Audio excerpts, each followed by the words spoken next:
চিকিৎসা শুরু হবে অস্মিকার। 60 লক্ষ টাকা দিল ঠাকুরনগর মাতৃসেনা ট্রাস্ট। এদিন ঠাকুরনগর ঠাকুরবাড়িতে অস্মিকার বাবা মাকে ডেকে তাদের হাতে চেক তুলে দিলেন সোমা ঠাকুর। জন্মের পর থেকেই কঠিন অসুখে আক্রান্ত রানাঘাটের অস্মিকা। তার চিকিৎসার জন্য একটি ইঞ্জেকশনের দাম 16 কোটি টাকা। সমাজ মাধ্যমের দৌলতে এ খবর সকলেরই আমাদের কম বেশি জানা। বহু মানুষ, বিভিন্ন স্বেচ্ছাসেবী সংগঠন পাশে দাঁড়িয়েছে অস্মিকার। বেশ কিছু টাকা জোগাড় হয়েছে ঠিকই, তবুও চিকিৎসার জন্য বিপুল পরিমাণ অর্থ জোগাড় করতে হিমশিম খেতে হচ্ছে পরিবারকে। রানাঘাটের বাসিন্দা শুভঙ্কর দাস ও লক্ষ্মী সরকার দাসের কন্যা অস্মিকা দাস। মা বাবার কোল আলো করে জন্ম নিয়েছিল এই কন্যা, কিন্তু জন্মের কিছুদিন পর থেকেই তার মধ্যে অস্বাভাবিকতা দেখা দেয়। পরে বিভিন্ন পরীক্ষা নিরীক্ষা করে জানা যায় সে একটি বিরল রোগে আক্রান্ত। তার চিকিৎসার জন্য প্রয়োজন একটি ইঞ্জেকশন, যার দাম প্রায় 16 কোটি টাকা। এই টাকা জোগাড় হলে তবেই দেওয়া যাবে ইঞ্জেকশন।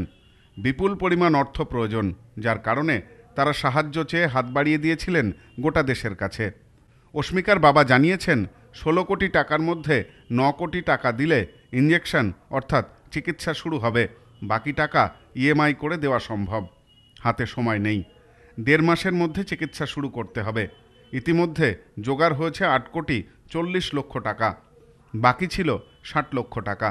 একে একে সকলেই এগিয়ে আসলেও এখনও তার প্রয়োজনীয় অর্থ 60 লক্ষ টাকা জোগাড় করা প্রায় অসম্ভব হয়ে গিয়েছিল তাদের কাছে। এ বিষয় নিয়ে তারা ঠাকুরনগর মাতৃসেনা চ্যারিটেবল ট্রাস্টের কাছে সাহায্যের জন্য আবেদন করেন। সেই ট্রাস্টের সভানেত্রী তথা কেন্দ্রীয় প্রতিমন্ত্রী শান্তনু ঠাকুরের সহধর্মিণী সোমা ঠাকুর বিষয়টি নিয়ে এগিয়ে আসেন। মোট 60 লক্ষ টাকার 8টি চেক তাদের হাতে তুলে দেন। সত্য কথা, মাতৃসেনা চ্যারিটেবল ট্রাস্টের পক্ষ থেকে আজকে 60 লক্ষ টাকার 8টি চেক ওর মা বাবার হাতে তুলে দেওয়া হয়েছে। কারণ সকলেই আমরা জানি যে ও একটা বিরল রোগে আক্রান্ত, যেটার জন্য একটা ফরেন থেকে একটা ইঞ্জেকশান আনতে হবে এবং সেটা ইনজেক্ট করলেই ও আস্তে আস্তে আস্তে আস্তে স্বাভাবিক অবস্থাতে ফিরবে। তো সেখান থেকে আমি মনে করি যে সেন্ট্রাল গভর্নমেন্টের মাধ্যমে আমাদের যে পোর্ট ট্রাস্ট আছে সেখান থেকে আমরা সহযোগিতার হাত বাড়িয়েছিলাম এবং তারা সম্পূর্ণভাবে সহযোগিতা করেছে। আজকে আমাদের মাতৃসেনার মাধ্যমে এটা একটা বড় সেন্ট্রাল গভর্নমেন্টের যে আমাদের যে পোর্ট অথরিটি আছে তাদের যে একটা মানবিকতা, উদারতা, তারই আজকে একটা সাক্ষ্য আমরা দেখলাম। অস্মিতার মতো একটা ফুটফুটে একটা বাচ্চা তার পুনর্জীবন ফিরে পাবে।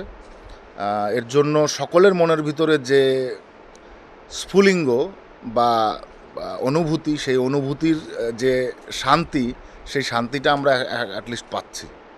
অস্মিকার বাবা জানালেন তাদেরকে কিছুদিনের মধ্যেই 9 কোটি টাকা জোগাড় করতে হতো চিকিৎসা শুরু করার জন্য। তার মধ্যে 60 লক্ষ টাকা বাকি ছিল। এই 60 লক্ষ টাকা একবারে এই ট্রাস্টের দ্বারা পেয়ে অত্যন্ত খুশি তিনি। ধন্যবাদ জানিয়েছেন কেন্দ্রীয় মন্ত্রী শান্তনু ঠাকুরকে, ধন্যবাদ জানিয়েছেন তার সহধর্মিণীকেও।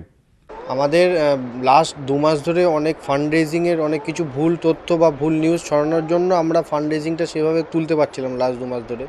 তো আমরা এখানে অনেক দিন আগের থেকে জানিয়েছি এবং প্রথম থেকেই এখান থেকে অনেক চেষ্টার পরে আজকে ওনাদের মাধ্যমে আমরা প্রায় যেটা রিমেনিং অ্যামাউন্ট আমাদের বাকি ছিল 60 লক্ষ টাকা, আমি 2 মাস কিছুদিন আগেও ভিডিও করেছিলাম 80 লক্ষ টাকার প্রয়োজন ছিল। তারপর অনেক কিছু চেষ্টার পরে ফান্ড আমি কিছুটা জোগাড় করার পরে আর রিমেনিং অ্যামাউন্ট 60 লক্ষ টাকার মতো বাকি ছিল, যেটা আমরা এখান থেকে ওনাদের মাধ্যমে আমাদের মেয়ের চিকিৎসার জন্য আমরা পেলাম।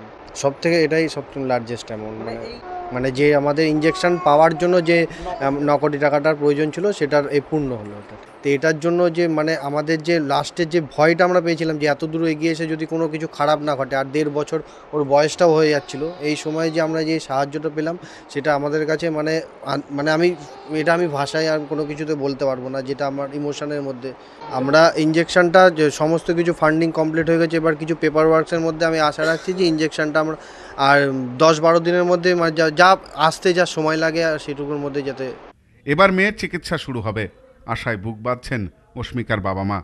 সুস্থ হয়ে বাবা মার কোলে ফিরে আসুক অস্মিকা, শুভকামনা রইল আমাদেরও। সব্যসাচী ভট্টাচার্যের রিপোর্ট, নিউজ নোম্যান্সল্যান্ড, ঠাকুরনগর। এবার আপনার নিকটবর্তী শহরে আরতি ইলেকট্রনিক্স রিটেল প্রাইভেট লিমিটেড। আরতি ইলেকট্রনিক্স বনগাঁ, গোপালনগর, চাঁদপাড়া, দত্তপুকুর, হাবড়া, নগররুকড়া, বগুলা ও হেলেঞ্চাতে। ফোন 7076534320।